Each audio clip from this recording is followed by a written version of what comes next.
the chaos of the 2025 RDR Cup, not from the fairways but from afar. Cameras caught glimpses of him at home in Jupiter, quiet, reflective, a world away from the noise that consumed the tournament. It wasn't that Tiger didn't care. It was that he knew when silence spoke louder than words. And for a while, his silence became the loudest sound in golf. Everyone wondered what he was thinking. Months earlier, Woods had already shocked fans by turning down the U.S. captaincy. According to PGA Tour reports, he said he couldn't dedicate the time the role demanded. His body was still healing. His commitments with the Tour and TGL project were relentless. It was a practical decision, but fans didn't see it that way. To many, Tiger's no felt like more than scheduling. It felt symbolic, as if the greatest player of the modern age was quietly stepping back from the mess golf had made of itself. Was he protecting his legacy or making a statement without saying a word? In truth, Tiger's relationship with the Ryder Cup has never been simple. The Express resurfaced his old words from 1999 when he'd called the event an exhibition. Back then, people saw it as arrogance, a young champion too focused on individual glory. But now, in hindsight, those comments hit differently. Maybe he wasn't dismissing the cup. Maybe he was warning it, warning what could happen when ego, spectacle, and noise replaced respect. The same noise that now defined Bethpage. Was Tiger's old prophecy finally coming true? For months, he said nothing. No statement, no tweet, just silence. Deliberate, disciplined, unnerving. Fans filled that silence with theories. Some thought he was furious. Others believed he was heartbroken. But those who knew him best saw something else. Composure. Tiger wasn't absent. He was waiting for the world to quiet down enough to actually hear him. And when he finally spoke, his words didn't echo. They cut. When Tiger Woods finally broke his silence, it wasn't in front of flashing cameras or a roaring audience. It was in his quiet, deliberate way. Calm voice, steady gaze, no theatrics. He spoke not to defend anyone, but to remind everyone. Golf, he said, has always been a game of respect for the course, for your opponent, and for yourself. There was no anger, no accusation, just a steady truth that cut through months of chaos. It wasn't noise that people heard that day. It was clarity.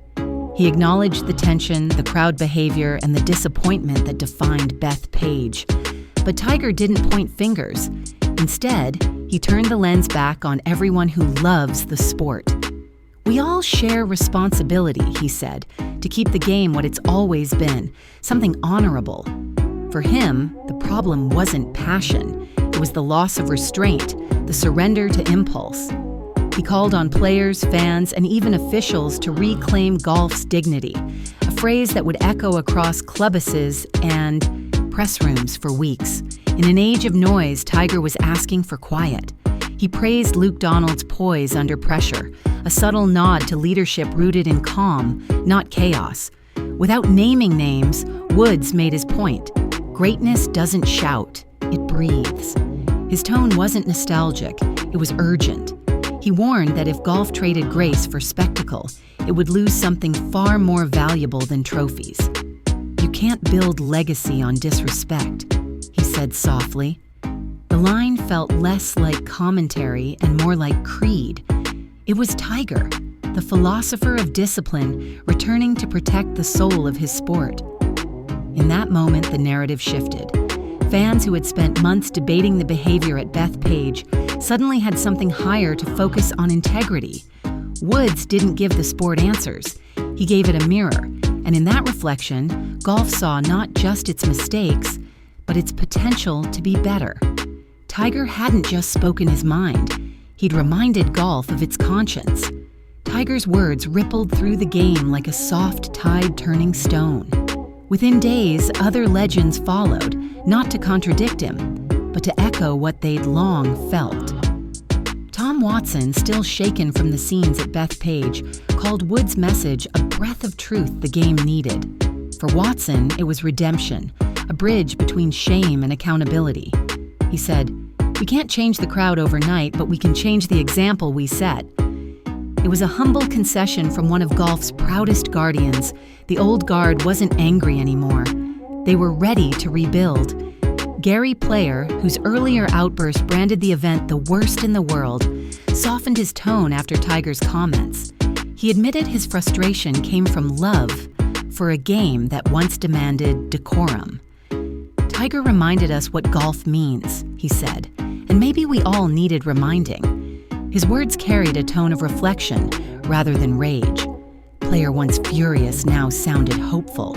Even the loudest critics found calm in Tiger's honesty. Jack Nicklaus, ever the voice of legacy, added his weight to the movement. In an interview with Sports Illustrated, he reflected on Tiger's statement with admiration. "That's what leadership looks like," Nicklaus said, "not volume vision." He proposed new standards, more authority for referees to control fan behavior, clearer codes of conduct for both spectators and players. The conversation was changing. What had begun as outrage was becoming reform. The game was beginning to listen to itself again. Together, these voices, Watson, Player, Nicklaus, formed a chorus of wisdom anchored by Woods' calm conviction. Across social media, podcasts, and practice screens, a new phrase surfaced: protect the game. It wasn't a slogan, it was a mission. Golf's legends had turned frustration into purpose, criticism into stewardship, and as their message spread, something long forgotten began to stir the quiet pride that once defined the E-game. Maybe the 2025 Ryder Cup wasn't golf's fall from grace. Maybe it was its wake-up call. What happened at Bethpage with its chaos and confrontation stripped the sport bare. But in that vulnerability, something powerful began to grow. It wasn't about blame anymore, it was about responsibility, a shared one. Tiger Woods' words didn't accuse, they awakened. They reminded fans, players, and leaders that golf's greatness was never in its noise, but in its quiet strength. Sometimes the only way to heal a tradition is to break it open first. In the weeks that followed, a strange calm settled over the sport. You could feel it in locker rooms, in practice ranges, in the way commentators spoke with a little more care. Players started shaking hands longer. Fans started cheering softer. It wasn't perfect, but it was progress. The honesty of legends like Woods, Nicklaus, and Watson had become the mirror golf needed to see itself clearly again. For once, the headlines weren't about controversy or chaos. They were about reflection. The noise was fading, and in its place, respect was making a quiet return. The PGA of America began talks about new guidelines, real authority for marshals, stricter codes for crowd conduct, better mental health resources for players. These weren't punishments, they were promises. Promises that the sport would protect what made it special, its integrity.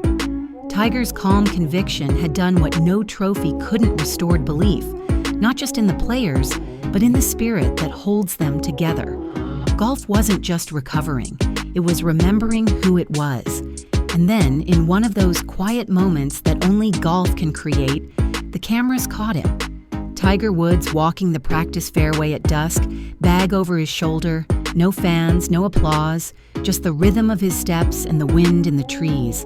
The sun sank behind him, the light golden, the air still.